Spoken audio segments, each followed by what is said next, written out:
Hello, everybody, and welcome. It's time for another lesson. Today, we are going to do graphics, and today it's the proprietary version. We are going to learn about Photoshop. Photoshop is kind of pricey, but it's pretty good, I admit. But if you're looking for the free version, we're going to go to Inkscape and GIMP, which I actually recommend because if you want to practice at home, it's really easy to install Inkscape and GIMP, and you don't need to do any tricky tricks to install it, and you don't need to pay any high fees, so you can easily practice at home. And Inkscape and GIMP combined cover the whole syllabus. However, on the other hand, if you're more interested in Photoshop, that's good too. Photoshop actually looks a little bit better on your CV. So as usual, we're going to do 9626 syllabus, and I had a look at 2024 and 2027, these two syllabi combined. Right now we're on version 2 of the syllabus, by the way, and it's all good. This checklist covers both of these syllabi. So if you're watching this from 2028, just have a quick look to make sure, ask your teacher to make sure the syllabus hasn't changed too much. It's very unlikely there'll be big changes, but just, be on the safe side. Anyway, normally they don't ask you any of these specific things, but you have to solve a problem. Which brings me to my next point. Unfortunately, so wait, the good thing about Photoshop is it can do both vector and raster functions. And Photoshop by itself covers most of these points in the bullet points, but not all. It's like, are they trolling us? So almost all of these bullet points will be covered in Photoshop, and it's very unlikely that they will give you a question on the exam where you specifically need to use one of these tools. On the exam, you have to demonstrate your problem-solving ability. So, conclusion, it's probably enough, probably, but not 100% certain, it's probably enough to get away with using only Photoshop. But if you want to cover all these points, you need to combine it with Illustrator. And Illustrator is going to be the next video. So today we're going to do both vector and raster topics using only Photoshop. So let's get started. When you start Photoshop, we get something like this with recent projects open. This is actually a past paper, and this is a specimen paper. This is just me mucking about. Look at the file extensions. We should know about that. The PSD stands for Photoshop. I don't know what the D stands for. Anyway, this is the Photoshop file. When we export to JPEG or something like that, or PNG or whatever. But when we're still working on a file, we keep it as a PSD. Okay, we're going to go to New. And here in New, we can pick our width and height and stuff like that, and the resolution. Perhaps we prefer working in pixels, which I actually do. And we also can set the name. I will call it test. I'm going to call it testing. And then also color depth, all sorts of initial settings we can set here. Let's click on create, and we end up with an empty screen. Quick overview. On the left we have the toolbox. On the top we have the menu items as usual, and then just below that we have all these weird parameters, and these parameters change. Which parameters are showing up here change depending on which tool I have selected. So we're going to go over these tools later. On the right hand side we have a toolbar and a whole bunch of little windows, like layers down here. We can move them around if we want, just by clicking and dragging. And we can have them floating above the canvas, or we can dock them down here. Just look at where the blue line is. That's where it's gonna end up. Or we can put it back where it was before. Let's do it. Let's just move this. It's a bit tricky. Yeah. Come on. Okay, never mind. It's fine like this. Uh-huh. I need to get my mouse. I'm working on the touchpad, and that's why it's a bit. I'm being a bit sloppy.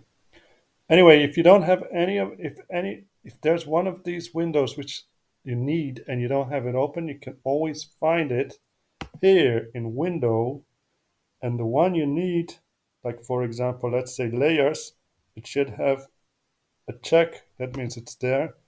If it does not have a check, it means it's not there. So you just click on it to make it appear, and then you can move it around. Right? So if I'm working on the layers panel, like where is it? Or anything like color or whatever, find it up in the windows. Okay, so that's just a very quick overview. Let's go and pick our brush tool. And up here we have a lot of parameters related to our brush. We don't really need to know exactly what they all mean, uh, but some useful things is generally useful. We can pick the type of brush, how soft it is, and how big it is. It's very. I put it to 88 pixels wide and the hardness to 100%. Here we have a little preview. And here we have some presets. It's it's very hard. It means that the edge of each time I click, it's very solid. It's a hard edge. Uh, but if I put it down to 0%, you would see it's a soft edge, a fuzzy edge. We have some presets, as I already mentioned, down here. Okay, we can change the opacity of our brush stroke as well. And we can change the color up here. We have the foreground color.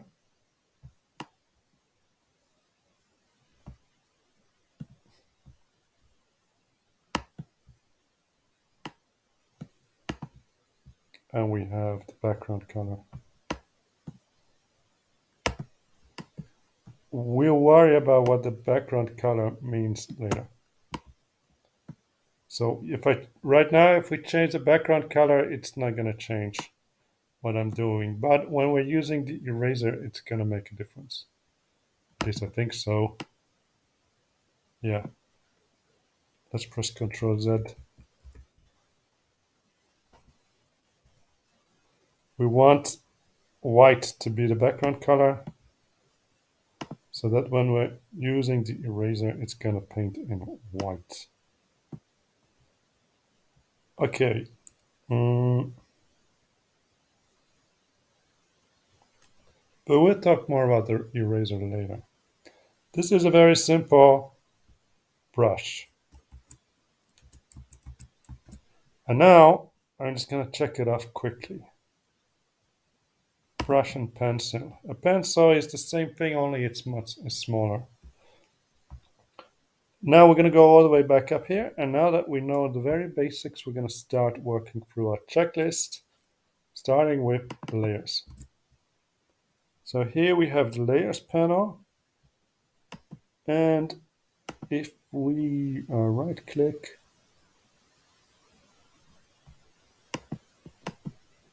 we can go to duplicate layer to make an exact copy of the current layer.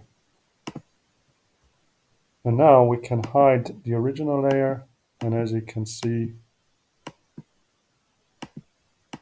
even if you hide the original layer, the duplicate is showing. I'm tired of this. I don't want it. Let's say we don't want this layer. We can easily delete it. Delete the background copy. Yes.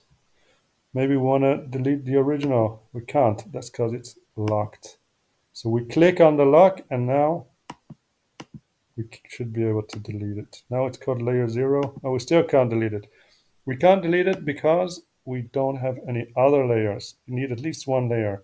So we're going to add a new empty layer using this button called create a layer. And now we go back to layer 0. It's locked, so we can't delete it. And when it's locked, we also can't draw on it or change it or anything. But let's unlock it. And now we can draw on it again. And we can delete it. So it's quite useful to lock layers just in case you have a layer just the way you like it and you want to make sure that you don't accidentally change it. You just quickly lock it. Okay, let's draw something else. This gray and white squares means transparent, by the way. We have an ability to add multiple layers. So I've got this red layer. I'm going to add a blue layer. Oh, this is still on the background color. A blue layer. And the blue layer is on top of the red layer.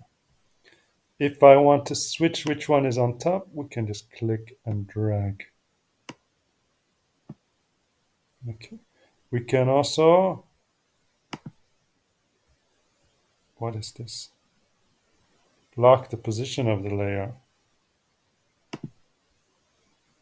We can also lock the image. Oh, here. This one is more useful. Lock the transparent pixels. That means that only the transparent pixels will be locked, but anything that's not transparent will not be locked. So let me just hide the red one, and we're going to demonstrate by drawing purple. And when I try to draw here, nothing happens.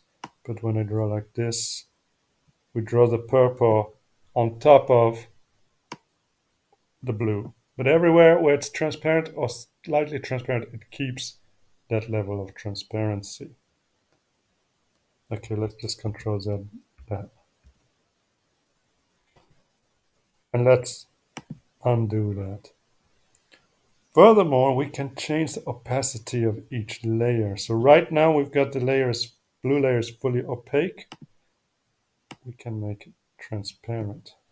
Oh, it's a bit too much. Here, you see, it changes. So the layers interact with each other.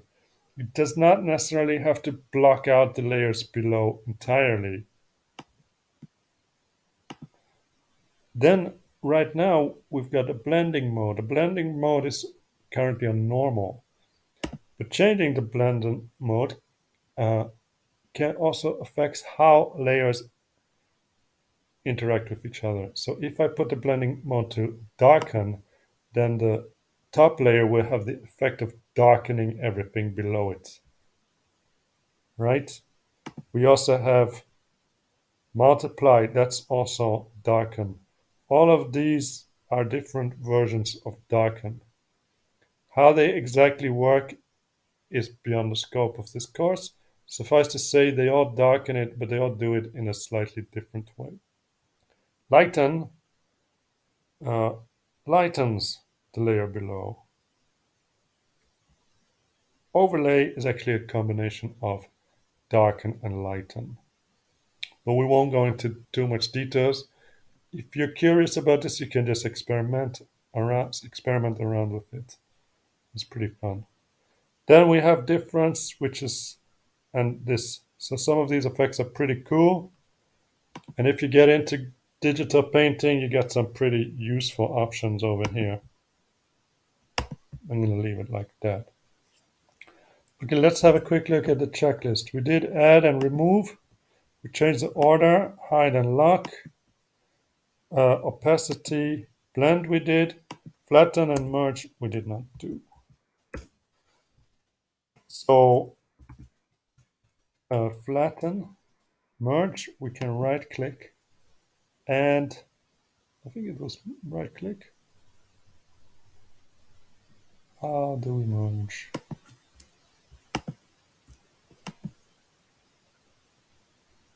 Merge layers.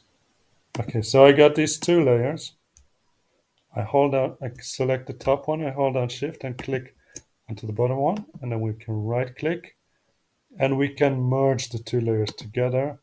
And now they are one layer. The two layers merged into one, which is good because it saves me time, but it's bad because I cannot impact the one layer without the other layer affecting the other layer too. So before, just Control Z a bit, before you can move only the blue squiggle or only the red squiggle. But after merging them, they're fused. Another thing you can do is flatten, and flatten is the exact same thing as merge, only it flattens all of the layers. It just merges all of them together. Here, flatten image. And it also colors in the background. So we have a new background layer. Control Z to undo. Flatten and merge. Okay, let's move on to transform options. We have already seen move.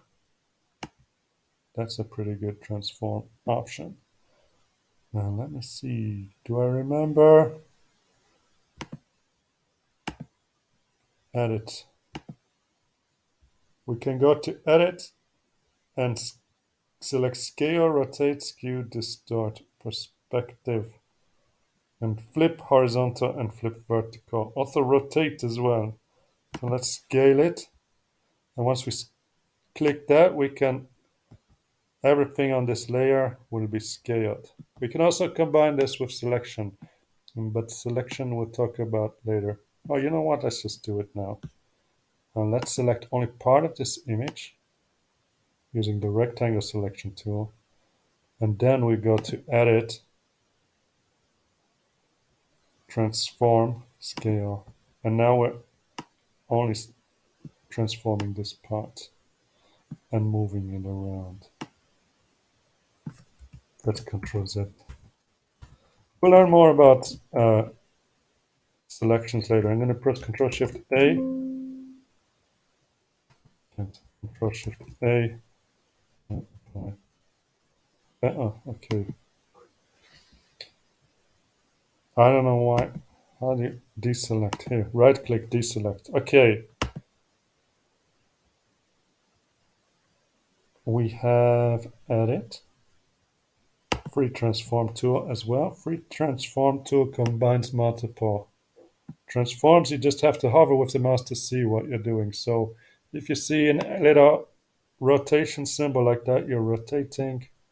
And if you see a little up and down arrow, you're scaling the width and scaling the height and moving.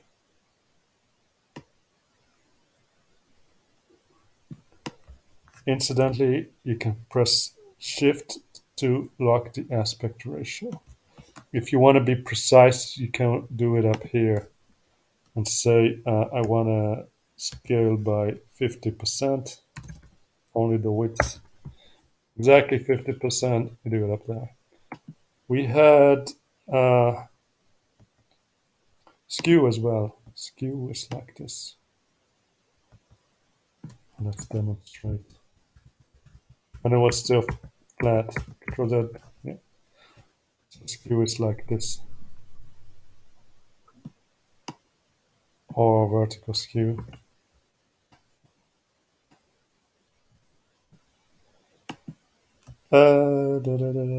What else did we have? Scale, rotate, skew, distort, a flip, mirror image.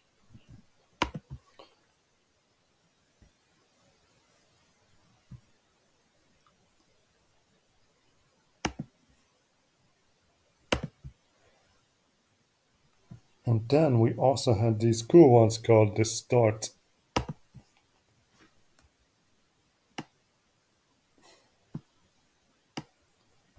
With distort, we can change one angle. We can change. This is also known as the envelope tool. So as you can see now, in this case, we're stretching it at the bottom and we're compressing it at the top.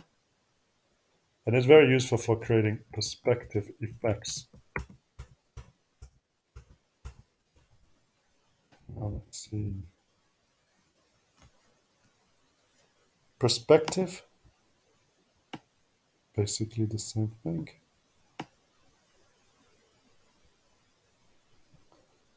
If you know about perspective, something which is further away from you looks smaller, and something which is closer to you looks bigger, right? So we can easily change the perspective by making the top edge smaller. It makes it look like the top edge is further away while the bottom edge is closer. The typical example is, these Star Wars letters in the beginning of each of the Star Wars movies. Okay, let's see if that covers it. Resize and scale are the same thing. Share we had and skew. Share and skew are the same thing. Reflect, rotate, move, envelope, and perspective. That's just the warp tool. Okay, next. Objects interact with each other. Group and ungroup. We just group and ungroup things, uh, but in layers. We just group and ungroup the layers. Here, we can move we can move a layer into our group just by clicking and dragging, or we can move it out by clicking and dragging as well. And then sometimes we have to fiddle a bit until we get the right. I really need a mouse. Sometimes we have to fiddle a bit until we get the right order as well, like so. Then, once we use any of these tools on the whole group, it's going to affect everything in the whole group. But unlike merge, uh, you can also choose to affect only one one part by temporarily pulling it out of the group. So temporarily ungrouping them and then just affecting only that one. Okay. And this also works for all the other transforms. Oh, that's what I hate when I say something and it does the opposite of what I just said. So in this case, you have to select the whole group and it will affect both of the layers or all of the layers you have in this group. And also you can rename, I forgot to mention, you can rename group layers. Like maybe this parts are focused on the face, and then you got nose. You can also rename the layers, eyes, as you want. Double click and type. Now we can join.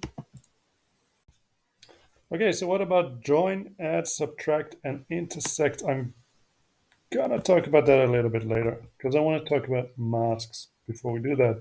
But we're gonna control B to bold it so that we don't forget later.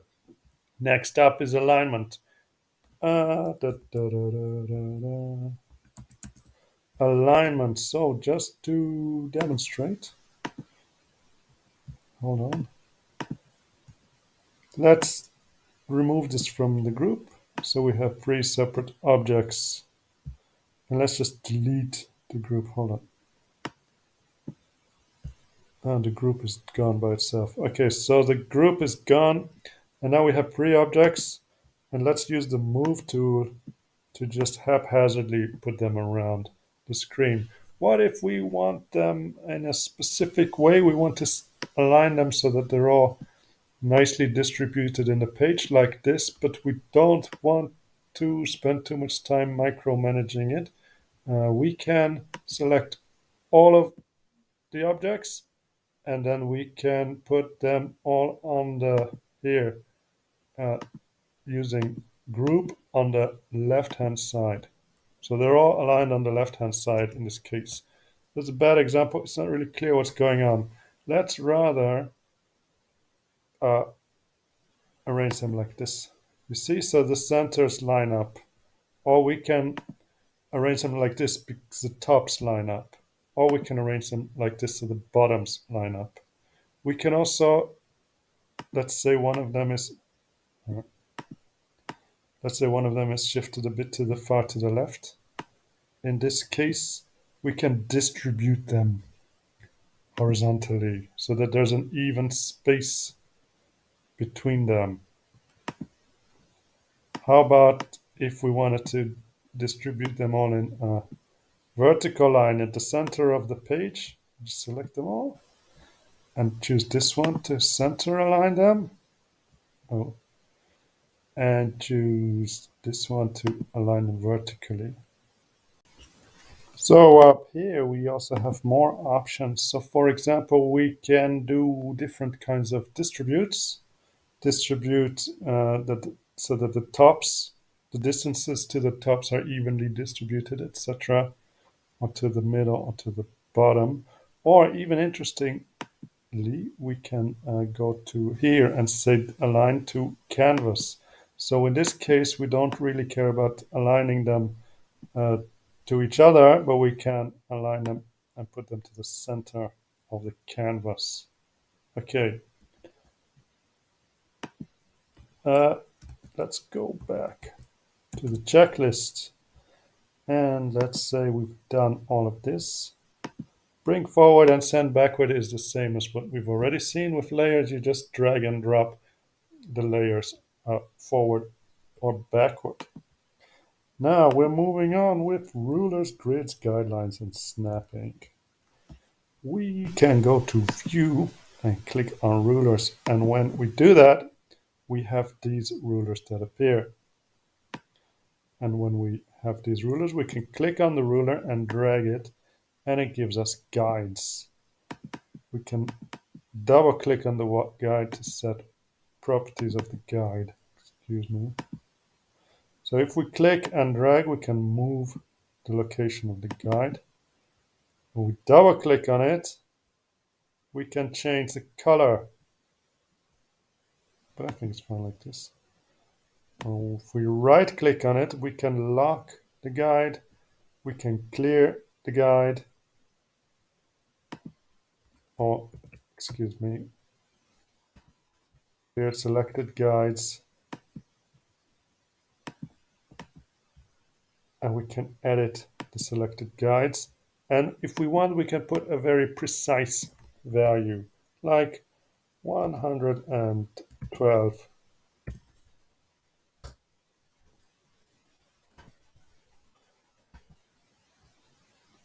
So what's the point? Okay, what else do we have? We have guides, and we have all that over there. What about a grid? Show grid, and we can see a grid over there. So if you want to change the grid layout, we can double click on this guide, or we can go to edit, preferences, guides, grid and slices. That's the same thing. And here we could say instead of every 2 centimeters, we have 1 centimeter, and we only want one subdivision. And I don't know what color we could have it. We could have some, light blue grid lines, and we could have this dashed lines instead, or whatever you want. Okay, so something like this. And then what can we use these guides and grids for? The good thing about these guides and grids is we can go to snapping, and we can snap guides and grids to layers and to document bounds. So let's move this, and as you can see this purple line shows up once in a while, and as the bottom of this object is snapping to this grid line. Let's actually snap the side to this guide. So it's a bit tricky because I get the grid open, so we're going to go to view, and we're going to go to snap to, and we're going to say we don't care about the grid. We only want to snap to the guide. And then we go like this. Now for some reason it's still not working. Okay, never mind. Let's even just hide.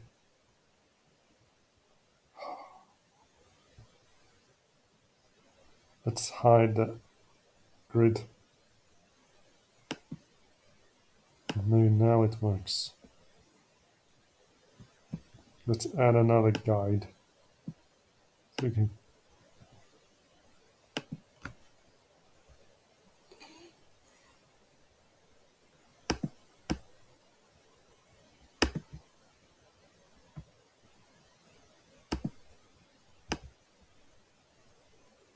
Okay. So now, as you can see, we're snapping to the guide after deactivating all the other snap settings. Okay. Uh, what's next?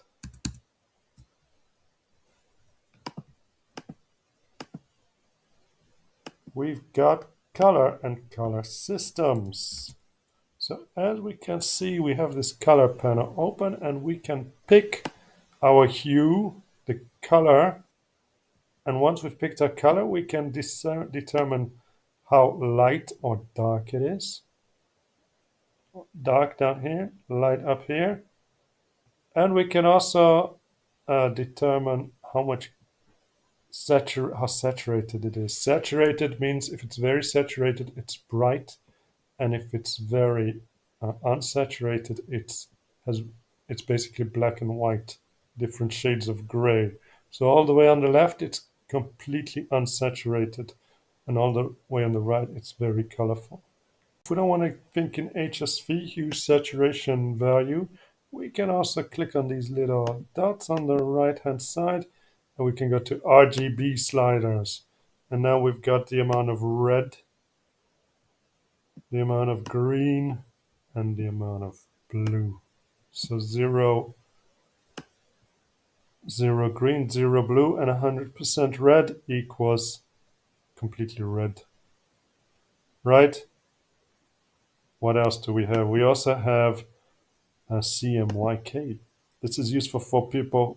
So RGB is for people who think in terms of monitors, like what color is my YouTube channel going to be when we're using red, green, and blue lamps in our monitor or diodes or whatever. Well, CMYK is more like people who publish books. They want to know how much cyan, magenta, and yellow is in their image. So when you print, you combine cyan or light blue, magenta or like a kind of pink, and yellow ink. These three color inks combined will form the color you want. And you also add black to lighten it, to darken it as much as you need. Right? CYMK, K stands for black. I think that's all we need to know. Hold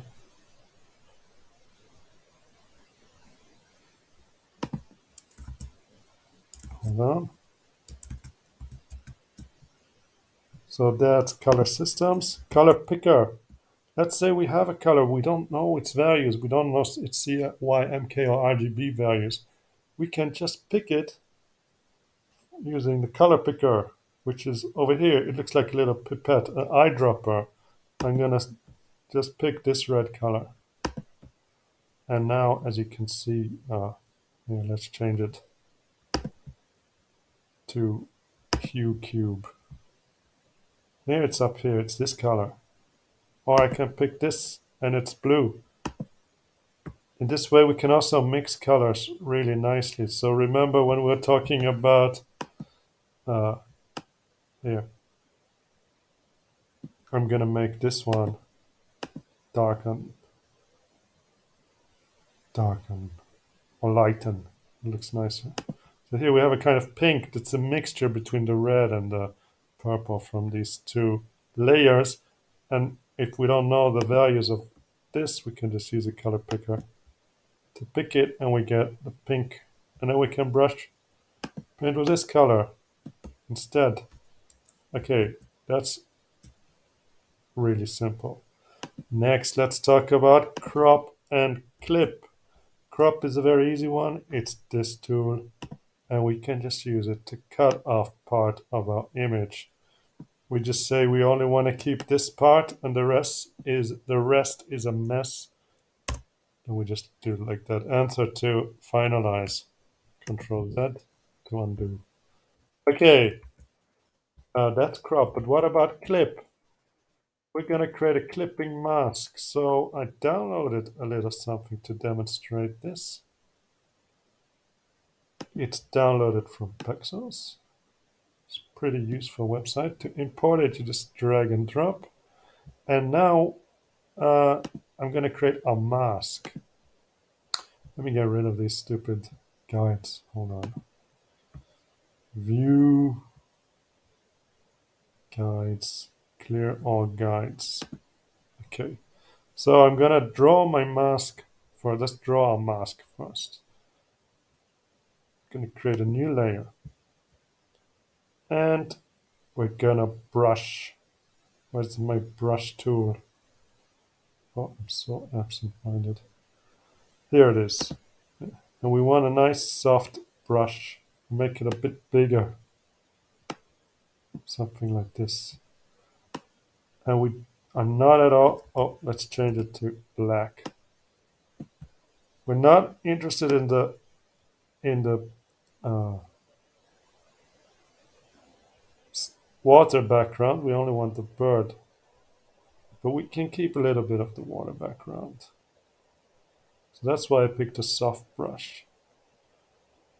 So where it's completely black, we're going to keep that part of the image, and where it's fuzzy, it's going to be a bit fuzzy, and where there's transparency, it's going to delete that part of the underlying image. So let's right click, and we're going to say create clipping mask. And I made a mistake because it's supposed to be the other way around. This one is the mask. And as you can see, uh, this part, where it's black, it determines which parts will show. I can also take another color. It doesn't have to be black. It can be any color, right?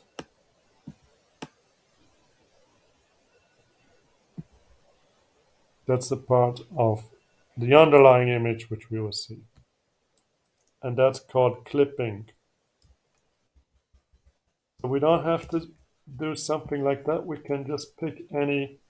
Let's take our selection tool and say we only want this part. Hold on, let me hide this. Let me delete this layer. Yes. Let's hide the other layers. And let's create a new layer. And in this new layer, we're going to color it whatever color we want. Go back to our brush, or if you prefer, we can use a fill tool, which is over here. I'm just going to color the whole thing in. And now we're going to use another layer.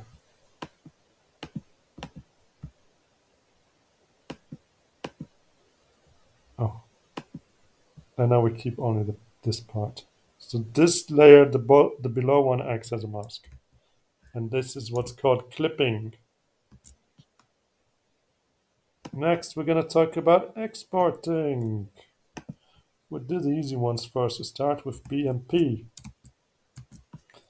File, export, export as PNG. That's the most common. PNG is just a raster format, and it's lossless compression. But if we don't want PNG, we can export as anything else, uh, like JPEG and GIF. These are also quite common. JPEG is a lossy compression.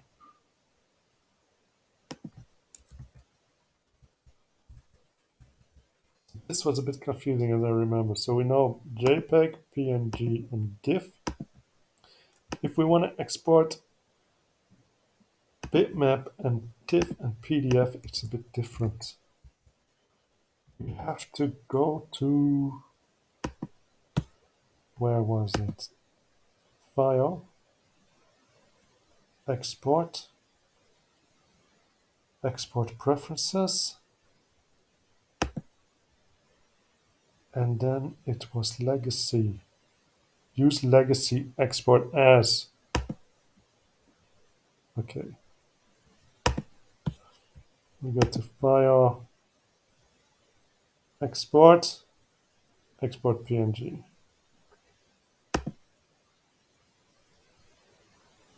Oh no, excuse me. File, Export as.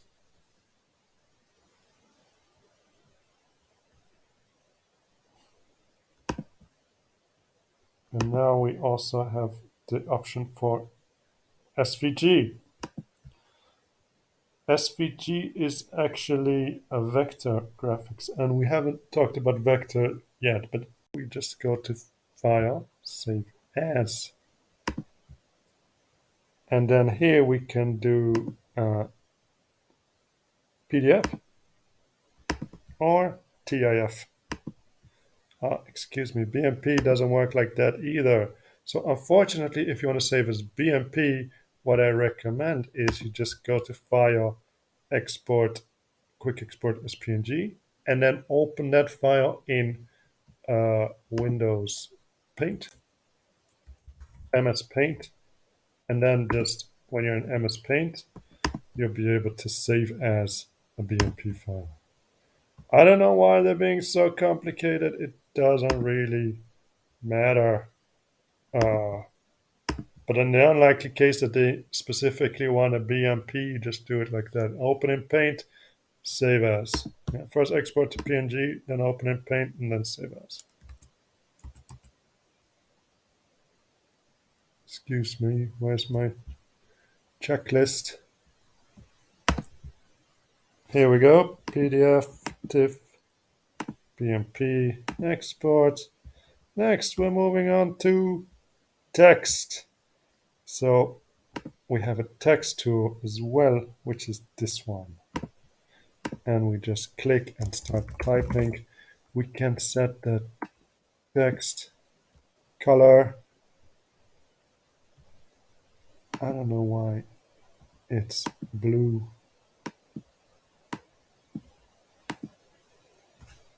Blah, blah, blah, like this. And we can set the font up here.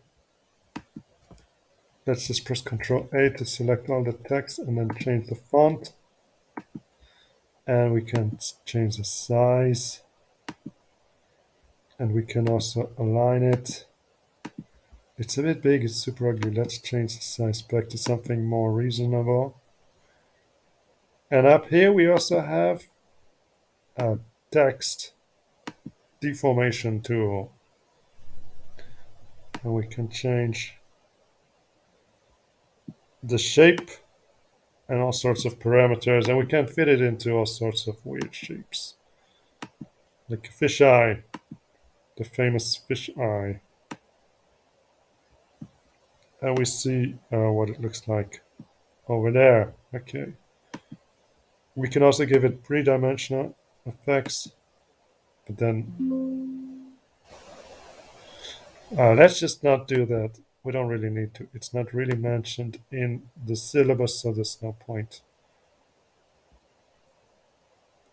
Oh, anyway, it looks nice. We're going to Control Z that. Okay, here we go back to the text tool. And let's have a look at the properties dialog. So once we look at the properties dialog, we can see that we also have things like kerning. We can increase the kerning over here. And we can also increase the line spacing over here. Oh, let's select it all. And that increases the line spacing. I think that's all we need to know about text. Font, size, kerning, letter spacing, line spacing, fit text to path we did. Two more things. Fitting text to path or shape. We haven't really learned about paths and shapes yet, so let's save it for later. And then we also didn't learn about curves yet, so let's save it for later too. Let's just quickly control B it and we'll call ourselves ready for now. Next, we've got vector tools, but as you know, Photoshop is primarily a raster thing, but we can also do vector. So let's just jump ahead a bit to the raster section first. In fact, it probably makes sense to just swap these around.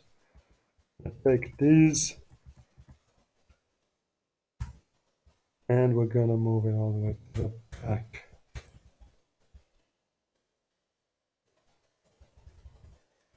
Let's start talking about selection tools. So let's just delete everything we have. Delete all the layers, all the text layers, and yes, yes, yes. Are you trolling me? Do I really have to do that? Oh, you can just press enter. Speeds it up. Okay, add a new layer and do some, let's do a selection. We're doing a rectangle selection. Now up here, we can add to that. We can make, if we have it on this tool, we can just keep it and make a new selection. Or we can pick add, in which case any selection we make from now on is going to add to the current selection. Or we can remove from the current selection. Or we can say we want the overlap of the current selection with what I'm selecting now. So only the overlap remains.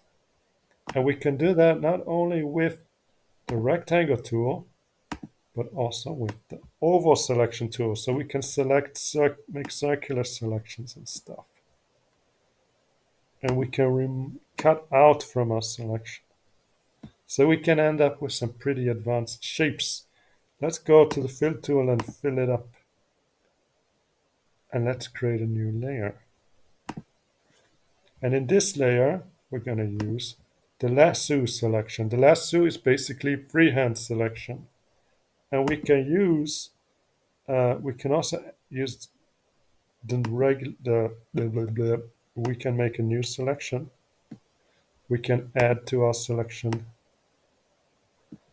We can remove from our selection, etc. You get the drill, right? What else do we have? We also have the polygon selection tool. Let's add a polygon shape just by clicking multiple times. And if you click and not click and drag, if you click down and close the loop, then it's gonna create a polygon selection. Now let's fill this. Because we're on a new layer, it's gonna ignore the layer below, so it's gonna fill up the whole shape. Right? Okay, very good. Now we can right click. Depending on where we right click. Okay, I don't know. We go to the selection tool and we'll right click. Yeah, okay, thank goodness. So once you have a selection tool activated, we can right click and then we've got all these selection options like invert selection. And if you invert selection, that everything that was selected becomes deselected and anything that was deselected is now selected. It's a pretty useful one, invert. We also have deselect, which means start fresh with all the selection, because most of the time all this selection toolbar, this selection lines is kind of distracting me. So you just deselect. Another useful thing about the selection tool is you can control Z the selection tool. So let's say I've made this weird shape and then I kind of mess up. I can just control Z and undo the previous selection step.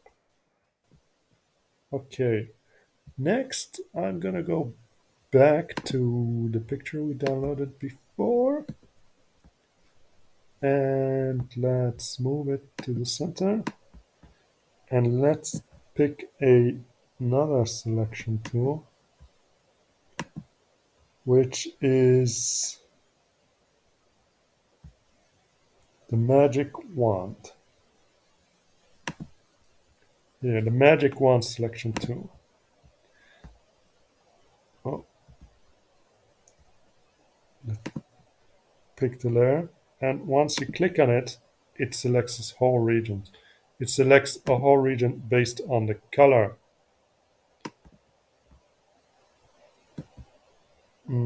Let's see. We can change the tolerance here,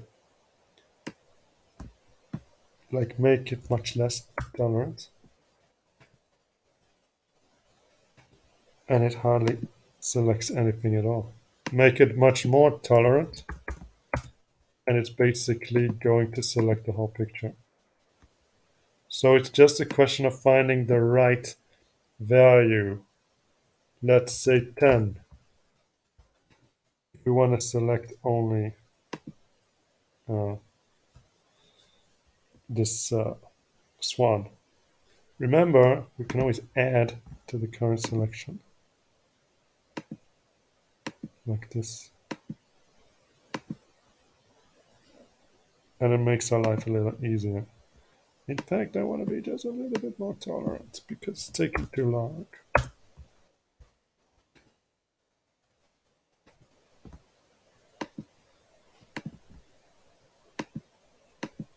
Maybe even 50. If I overdo it, I can always press Ctrl Z.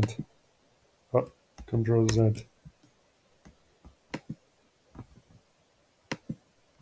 Ctrl Z. Right? We could even. What's the other tool? We have also a quick selection tool, which basically works in the same way. The quick selection tool, let's just Control Z, Z, Z, Z, Z, Z, Z, Z, Z, Z, Z. We just can add to our select, make a new selection, and add to our selection.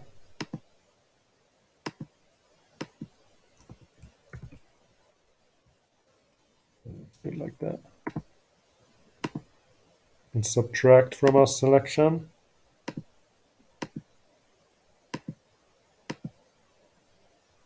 And this is probably the easiest way to make complicated selections.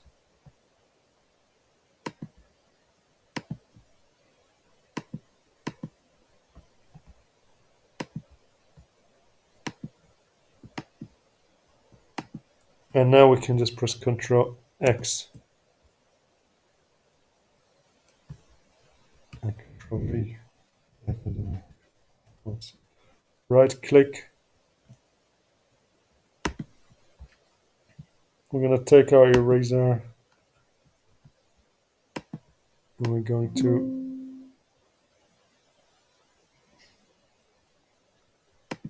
okay. We're going to press Ctrl X. Once we rasterized it, and I'm going to press Ctrl Z to show you again what I did. We're going to right click. No, I don't even know how.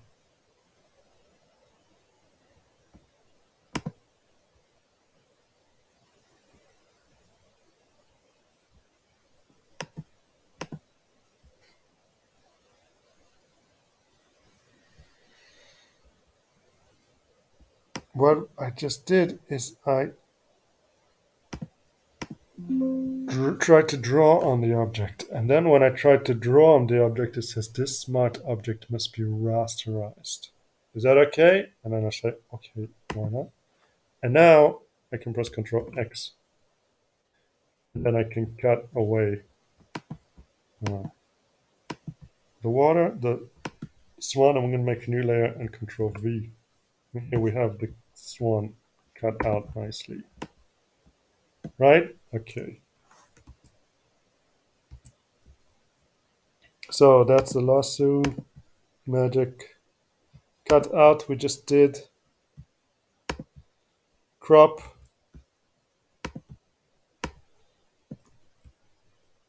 We can just go like make a selection, right click, select inverse, delete.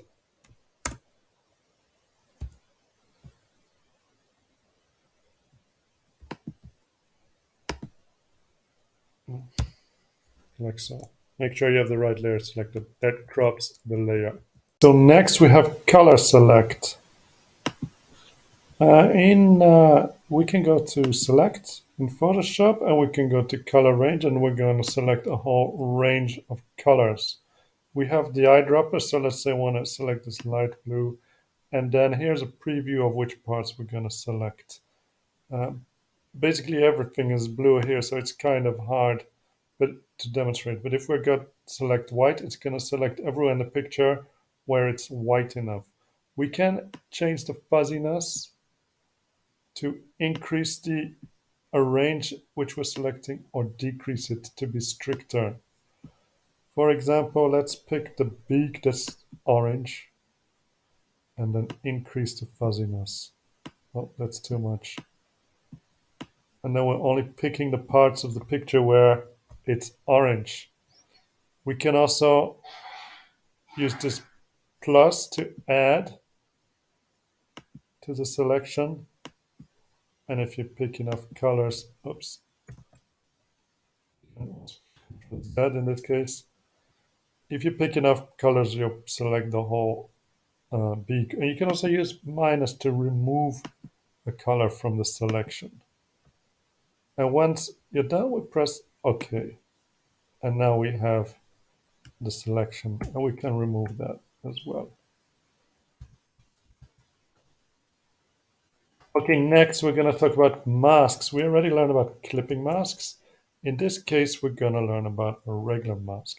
And to demonstrate this, hold on, let me just go to right click, deselect. To demonstrate this, I downloaded this ocean picture. And I want to take this duck and I want to delete the whole part, which is the lake, and I want to put him, and I want to just show the underlying layer, which is this ocean. So to do that, we're going to create a mask. We're going to right click and we're going to click on the mask, and down here, we're going to click on the layer, excuse me, and down here we have add layer mask. And when we draw, we can draw on a mask. And I'm going to draw something in black. And as we can see, when I do that, it shows the underlying layer. So the part of the mask I draw in black makes the top layer transparent, or the layer where the mask is being applied transparent. So for example, it looks like this. We can also draw in gray. If you draw in gray, it becomes partially transparent. And everything that's fully white, the top layer or the masked layer is fully opaque. So if we go here and we press Alt and click onto the mask, we'll see what the mask looks like. So let's just make a little silly picture. And then we're going to Alt click again and see what that results in. And as you can see here, here, and here, the mask is applied. So in this case, Control Z.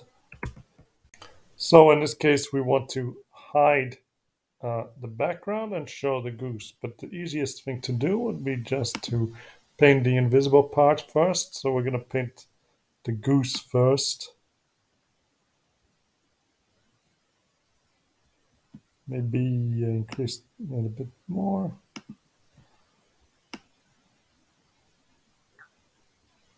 So I'm going to delete this goose until I end up with like a ghost goose. The phantom goose. And then we're going to invert this. So here, let me just show you. Alt click. This is what it looks like. We can just make a bit of a correction here. And then we're going to Control I, invert it. And then we're going to Alt click again to show the effect. It looks pretty good like that.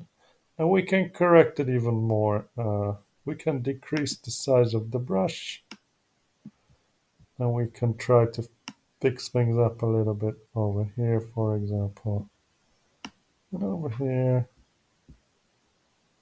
Until you're satisfied. And then when you're finally satisfied, we can right click and we can apply the layer mask. And now we just have this. And there's a lot of applications for masks. Again, that's enough for selection tools.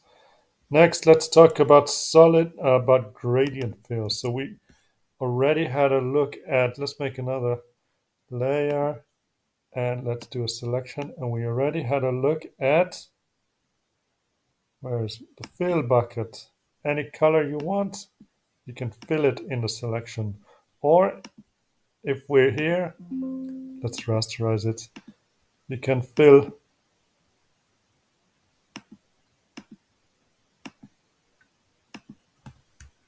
Let's remove the selection first, excuse me. If you're already in a layer with some color in it, we can fill there too. And it's going to fill the whole thing where the color doesn't change too much. We can change tolerance and stuff like that up there. We can also, so if we do it over here, it's not going to fill as big a region because the color mustn't change too much. Okay, that's filled. Next, let's talk about the gradient. Let's go over here and use a gradient tool. I already have a gradient set up. In fact, let's go back to, and let's just change the color to blue. And here's a gradient you see which we're going to draw from blue to transparent. And it also fills only in the selected region, and because it was red before, it's going to stay red, while on this side it becomes blue. We can also set the gradient. We can create a new gradient. We click on the gradient toolbar, which as usual you can find over here if it's not showing up over there. Oh. And we're going to click on plus to create a new gradient. And here we have two stops, a left stop and a right stop. Let's click on the first one and we see we can set the color over here. It's set it to the foreground color or the background color. So let's set it to the foreground color, which is currently blue. But anytime we change this, it's going to change over here every time we change the foreground color. And then on the other side of the stuff, we want a background color. Here we have at the middle point between the gradient, we can shift it up to the left or to the right. What we can also do is, oh my goodness. We can also click down here to add an additional stop. And we can put, for example, a new color over here. Okay, 1 second. I'm just going to pause and then charge my laptop. Hold on.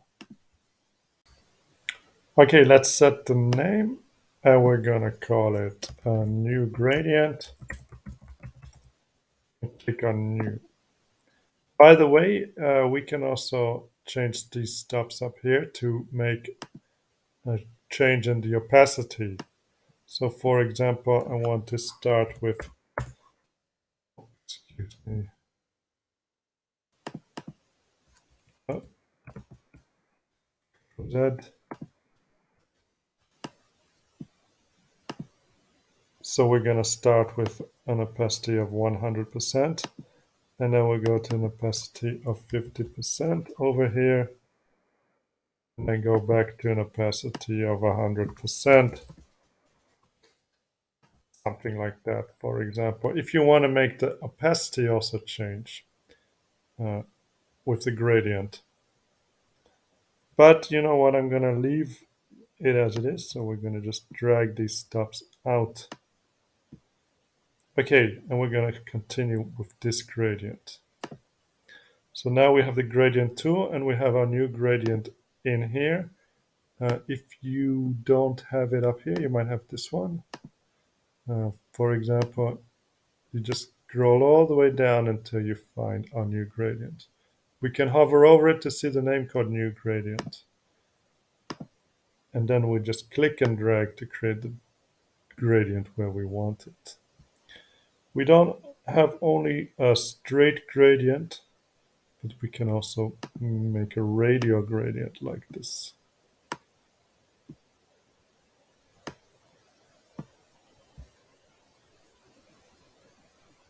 And we also have a reflected gradient, which goes in both directions, as well as a diamond gradient. And a angle gradient. And over here we can change the opacity of the gradient as well as the mode. Like for example, overlay. You can make some pretty weird effects like that. Okay.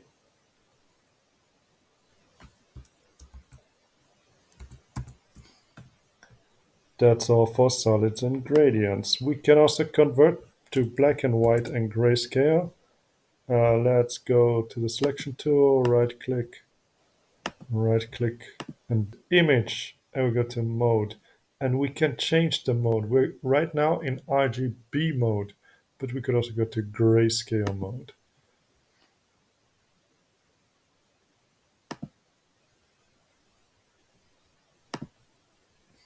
And it makes everything in black and white.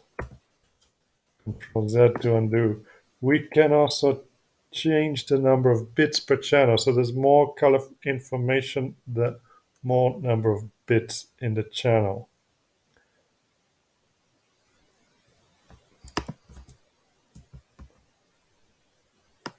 We can also change the brightness, the contrast, the color balance, and shadows and highlight. So, for example, on the image, we can go to adjustments, and we can make adjustments to the brightness and the contrast. We can increase the brightness. We're only working on one layer at a time, and we can increase or decrease the contrast. If we want to work on multiple layers at a time, we just put them in the group together.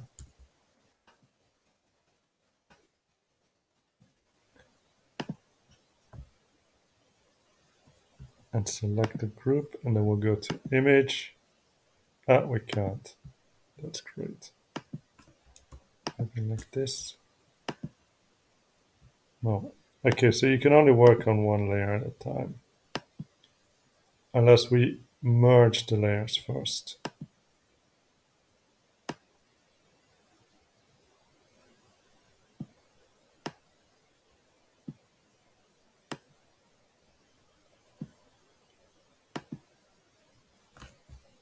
So what was shadow, color balance, shadow and highlight.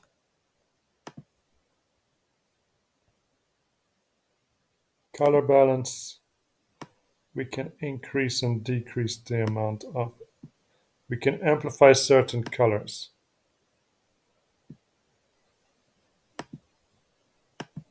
And here we have, also on the color balance, we can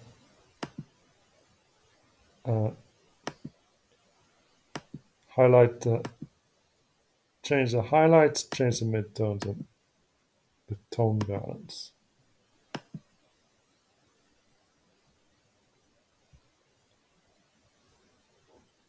Also here we have desaturate to make the layer black and white.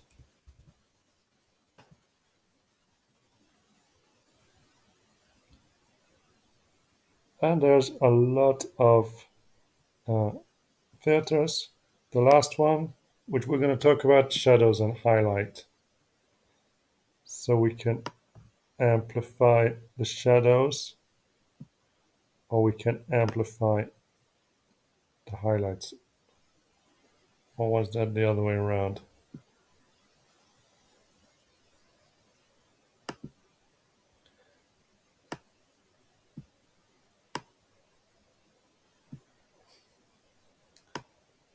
So I just play around with these until I get an effect that I like.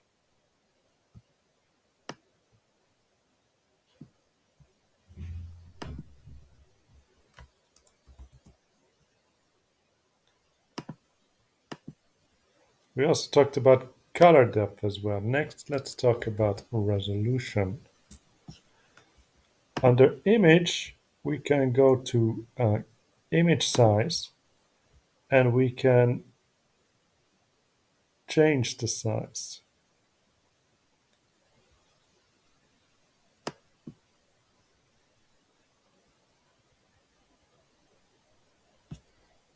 And we can also go to canvas size, change the size of the canvas. For example, let's make it approximately half the size.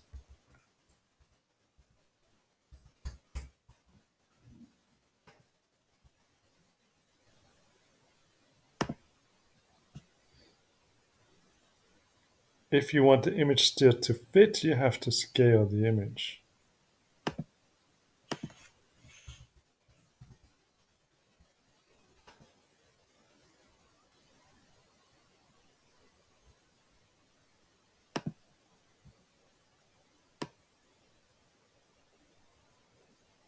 Like so.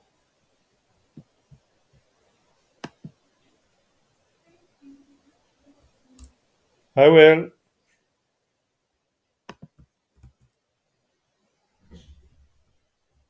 And that's how we can change the resolution of our image. Okay, let's do these filters. So we can use filters as well as tools to apply all of this. Let's have a look first at, let's make a little, oops.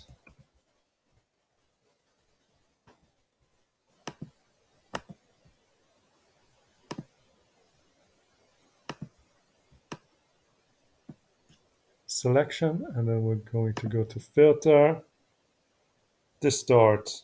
And here we have a whole bunch of distortion filters which we can do. For example, like this.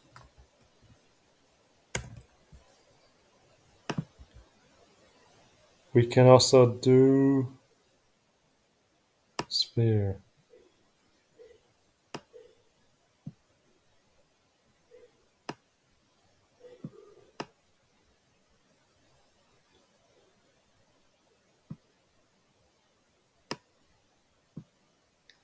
It's fun to play around with it. We also have sharpen.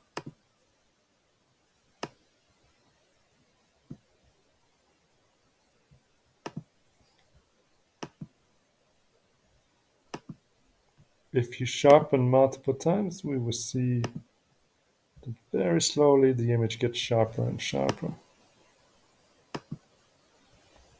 I'm going to control Z it so we can see a small difference.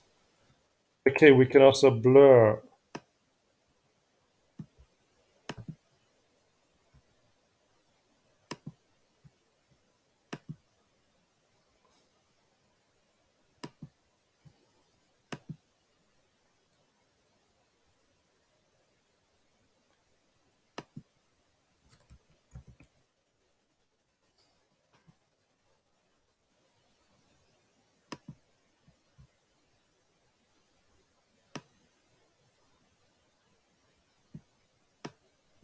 There's a lot of blur options there.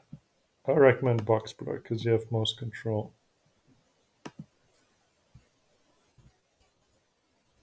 Okay, so what was it?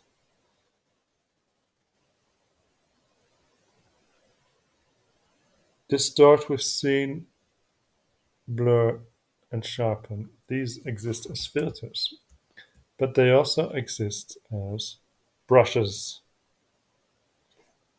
So for example,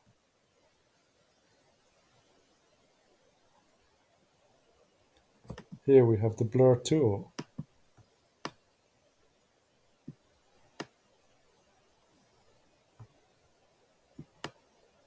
And when we go over this often enough, we see a blur.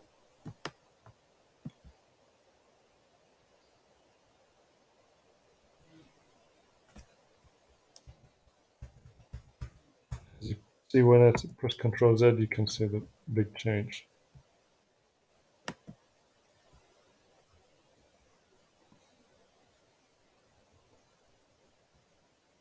We also have an eraser tool, which erases.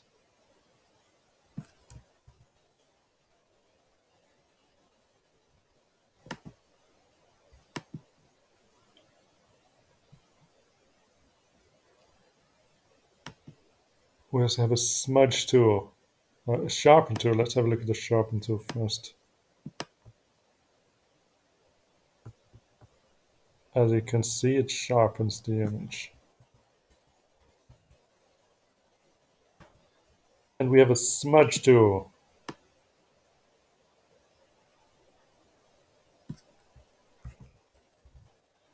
So that covers erase, blur, smudge, sharpen.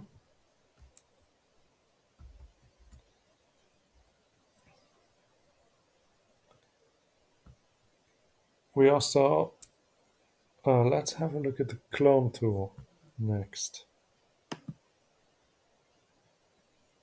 Let me just control Z.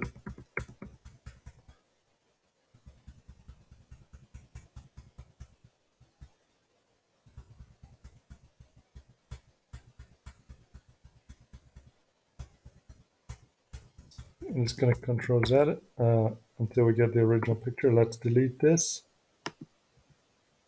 Yes, and let's remove this mask. Okay, you know what? I'm going to have to. Yeah, okay, perfect. And let's say we want to remove this goose. We can pick a clone tool, which we find up here, and we just have a brush which we can increase the size of or decrease the size of as we want.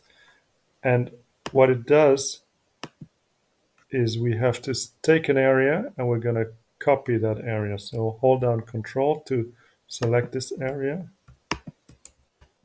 Alt. Yeah, it's Alt. So hold down Alt and select the area in which you want to copy. And then when you brush, it's going to brush over with what we just painted. And it's really easy to erase people, to erase anything you want from your picture.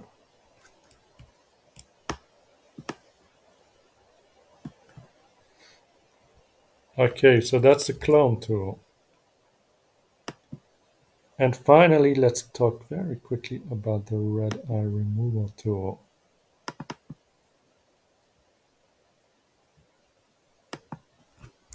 I'm just going to import this red eye. Here we see we have somebody with very red eyes and we want to remove it, and we have the red eye removal tool over here.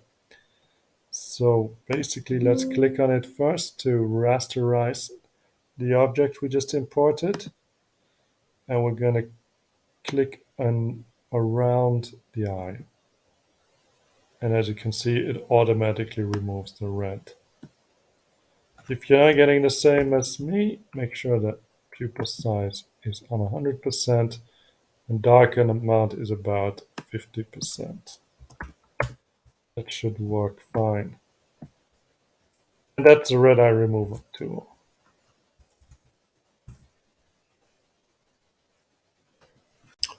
Okay, so what about the start? Well, we already saw the start. if you remember, we'll go up here, File, Transform, and we had Distort. And we could easily change, may do a simple transformation. But I think what's also definitely worth learning is to go to Edit, Transform, and instead of Distort, we're going to have a look at Warp. And Warp, we can do all sorts of different distortions or warping of the picture. We can also fine tune it using these handles. We can do like this too. And there's quite a lot of them.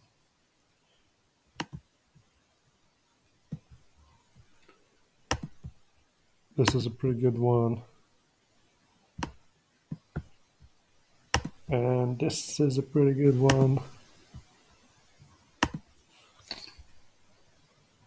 And this is a pretty good one.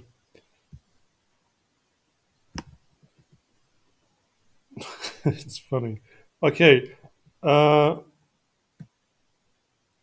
Interesting. Let's press escape or control Z. Control Z. Pick just the selection tool and let's warp only the eyes. Probably better to use the oval tool, but anyway, I've got two rectangles now. And then we're gonna go to, where was it? Edit, transform, and warp. And now it's going to only affect the eyes.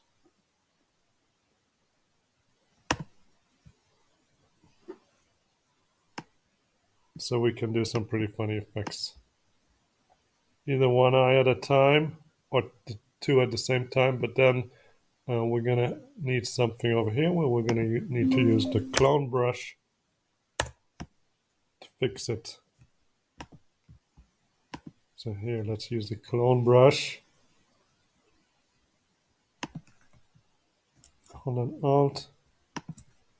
Let's paint over.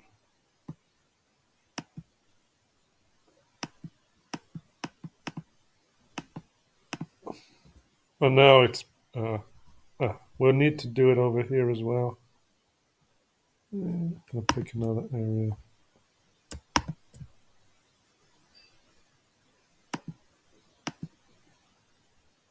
Oh, control that.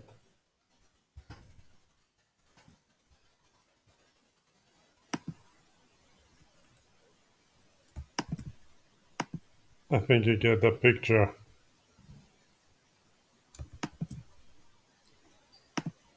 Something like this.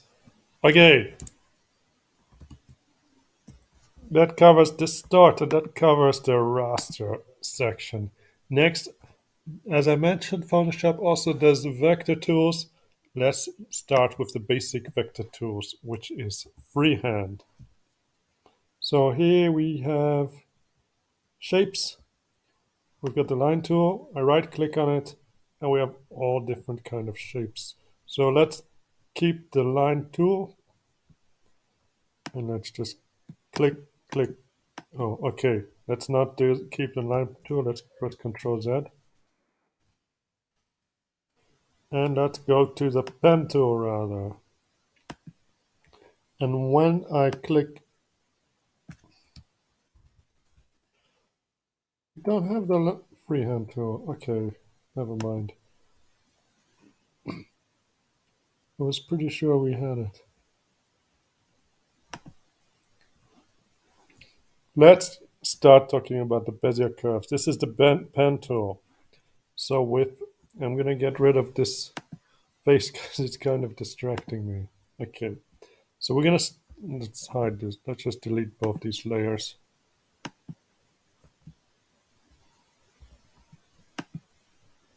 Add a new layer. Delete this layer. Okay, so we've got the pen tool. And the pen tool is another word for Bezier curve. Bezier curves consist of nodes. And between each node, there's a line segment. we can close this node. Well, we can close this shape, and now we have a shape, a closed shape. Down here, we have the direct selection tool, and with the direct selection tool, we can select each node, and we can move it around.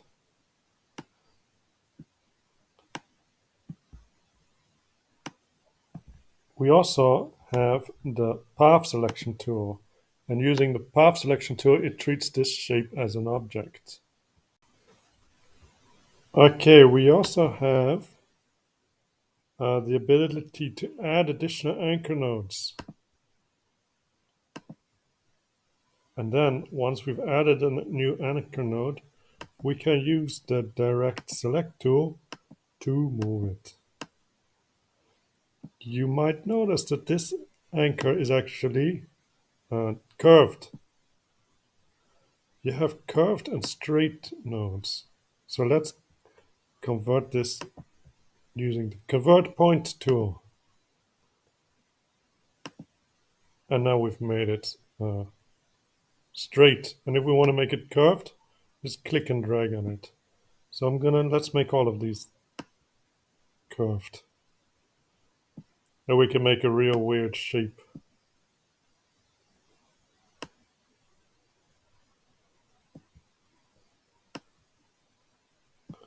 And now we can also go back again to the direct select tool, and we can further fine tune the shape.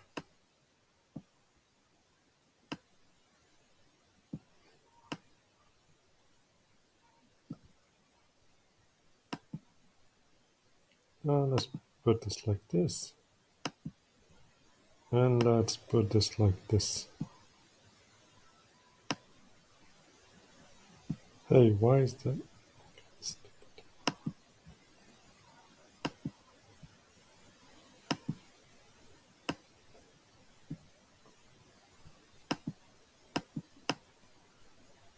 It's quite stupid. In fact, I prefer Inkscape to this because you have much more control, the exact control in Inkscape. Okay.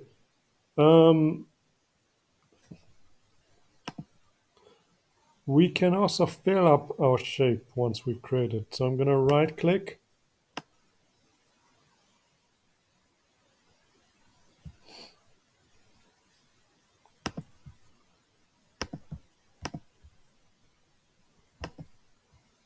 Okay. So you need to select the layer on which you have the shape. And then we're going to use this selection tool, the path selection tool, and we're going to right click and we're going to select fill path. And we can fill the path with any color, for example, the foreground color or the background color, but we're going to pick a random color and we're going to click on OK. We can also set the stroke path and we're going to choose a pencil.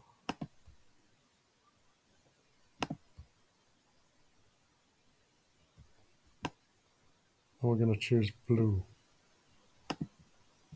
So now we have a blue stroke.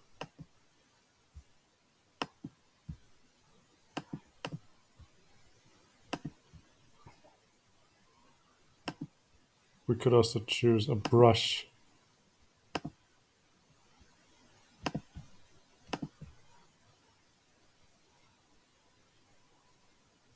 Okay.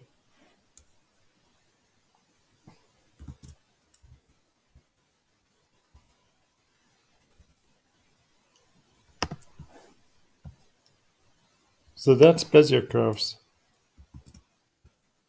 In fact, over here we have the freeform pen. And the freeform pen is just the same thing, but you can click and drag and it creates a really funny shape with a whole bunch of nodes. And we can add and remove nodes, just like with the Bezier curve, just like with the pen tool. Let's talk about straight lines. Under straight lines, we can go down here and we can just use the line tool. And it's very easy. You just click, click, and drag. And then we can always adjust our shape.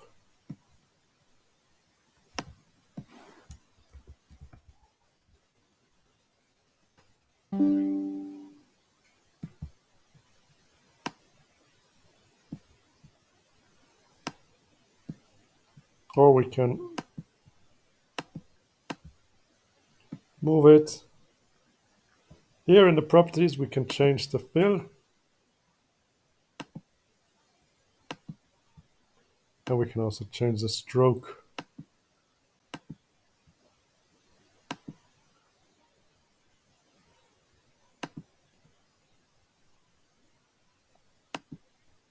We can also change the width of the stroke.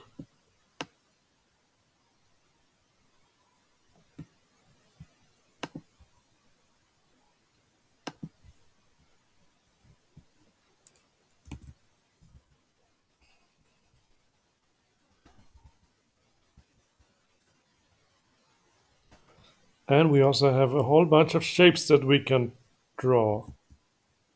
Rectangles.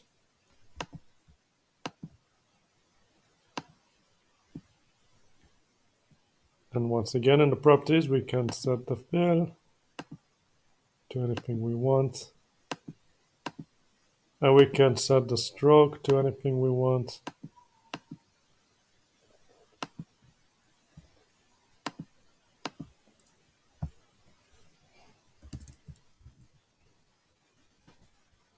We also have the ellipse tool.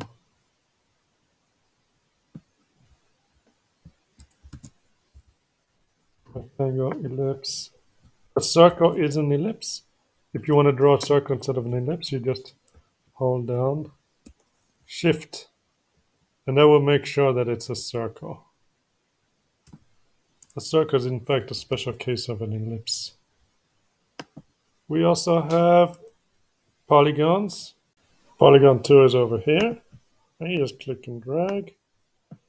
And as usual, in the properties, you can change the fill and the stroke. You can also change the ratio. For example, let's put a ratio of 10%. And we actually end up with a star. If we change the ratio to 100%, it's a polygon. And if it's more than 100%, then it has an error. Anyway, we can make a star or we can make a polygon. We can also change the number of corners, for example, 12 sides. In this case, we have a 12-pointed star.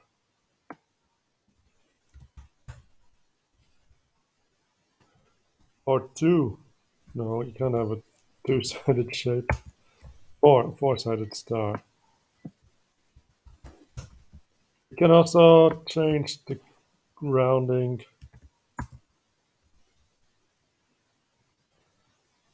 In fact, let's change this to 6. And let's click and drag over here to change the rounding.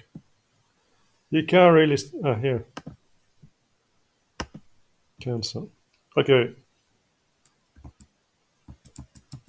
So that covers stars and polygons. Arcs and spirals cannot be done directly using basic tools in Photoshop. But you can make an arc by using what's called,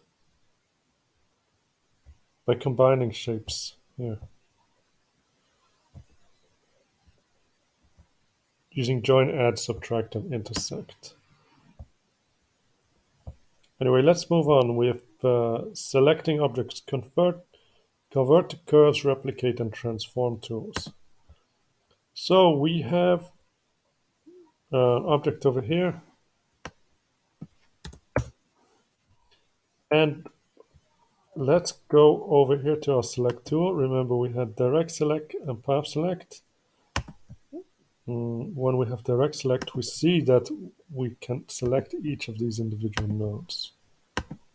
And if we click and move them, it says this will turn a live shape into a regular path. Yes. So now we have a Bezier curve just like we had before. And we can edit it using the path tool. This is also true for rectangles and circles.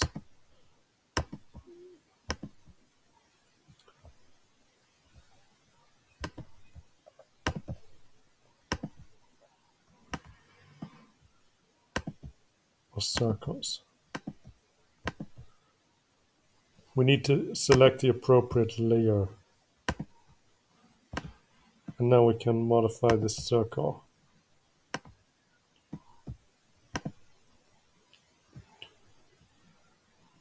We can also change the opacity of each shape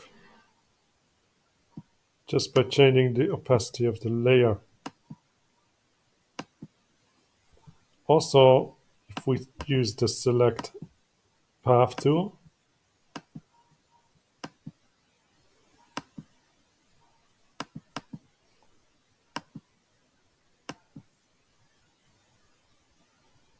we can duplicate it by pressing Ctrl C and Ctrl V.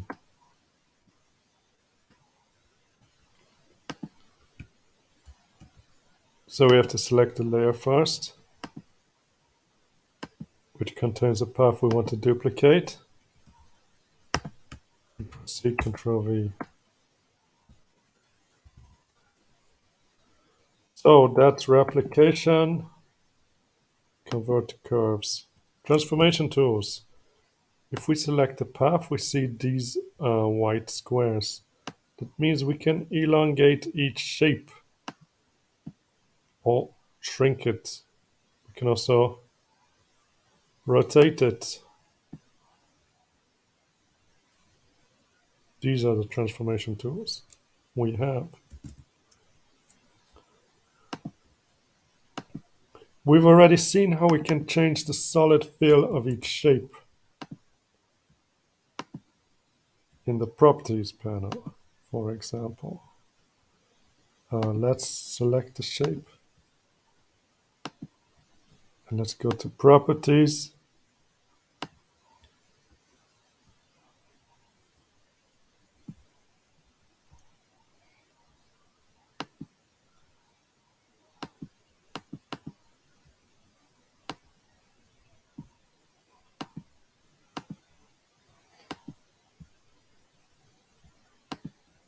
And here we've got fill.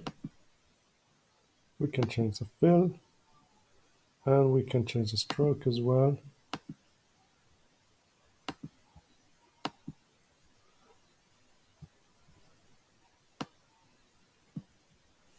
We can also add a gradient to our fill instead of a fill.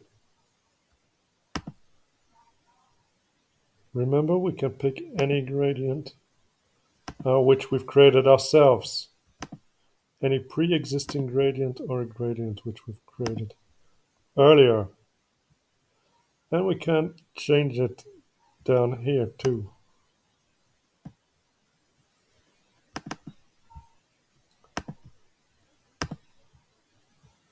We can also change the angle of the gradient.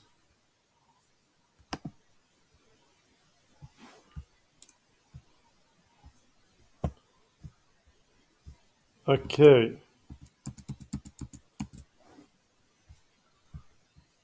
We've already seen how to change the opacity. We've also seen how to add and remove nodes. We've also seen about different kinds of nodes. So let's go back here.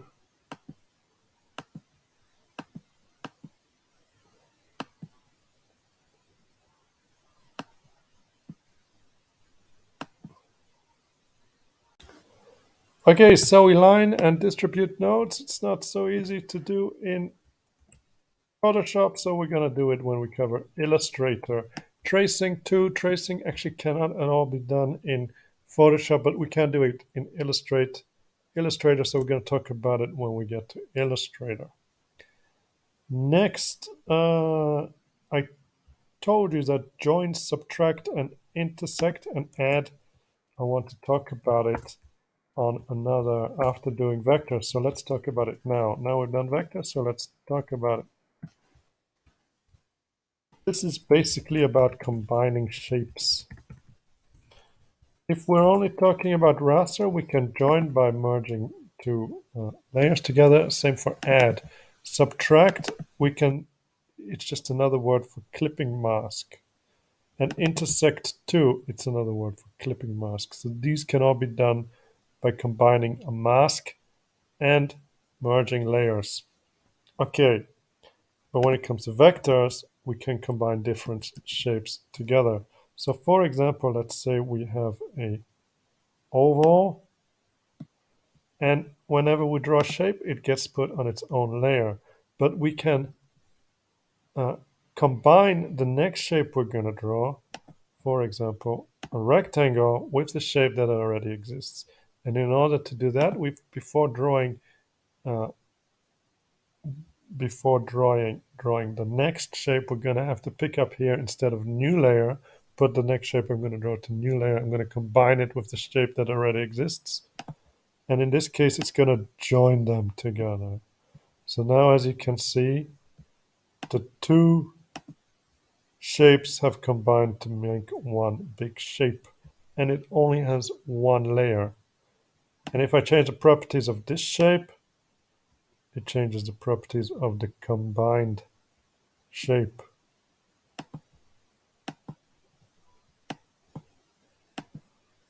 Oh,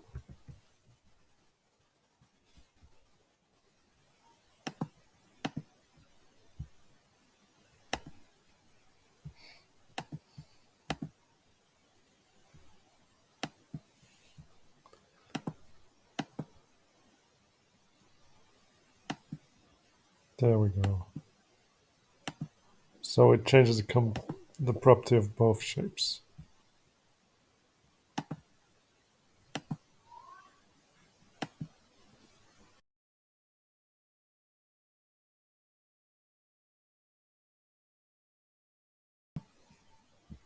We can also subtract. For example, let's say we've got a triangle tool and we want to subtract from the current shape. We go like this. And the good thing about this is, even after we've drawn our shape, we can modify the size of our shape.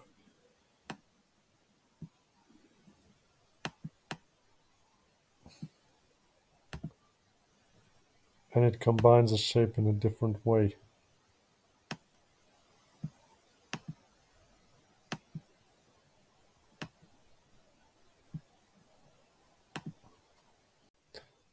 Okay, so that covers join, add, subtract, and intersect.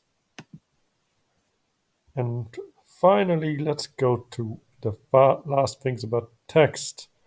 First of all, we're going to convert text to curves. So let's say we create a new text. It automatically comes up in a new layer. And let's right click in the layer, and then we'll go to convert to shape. And now we can go and see that we have, let's zoom in a bit.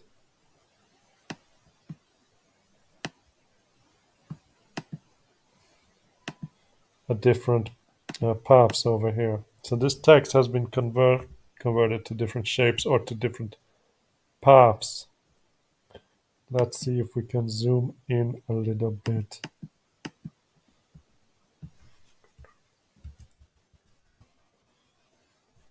Let's see if we can select just one of these.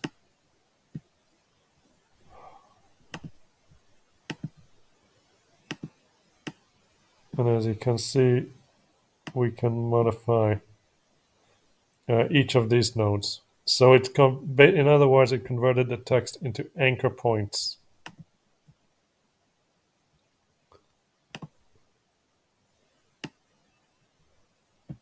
And we can manipulate it like as though it's a Bezier curve. You can also see that the layer changed. Okay. Next, we can also take our text and we can make it follow this path or follow this contour. You just hover over the contour and you'll see that the little squiggly line appears. And here we can type, this is some text we are just trying it out, and it follows the path. Now, once we go back to this tool, we see that we can actually click and drag and move where the text should start if we want. We can also drag into the shape and it will hug the inside of the shape. And it doesn't only have to follow the path, but we can even put it inside the shape. So let's just click over here and we see that as we hover over the shape, instead of a little square, we have a little circle. And we can click and you see it fills up the contours of the shape. This is a test. Look at how the text fits the shape.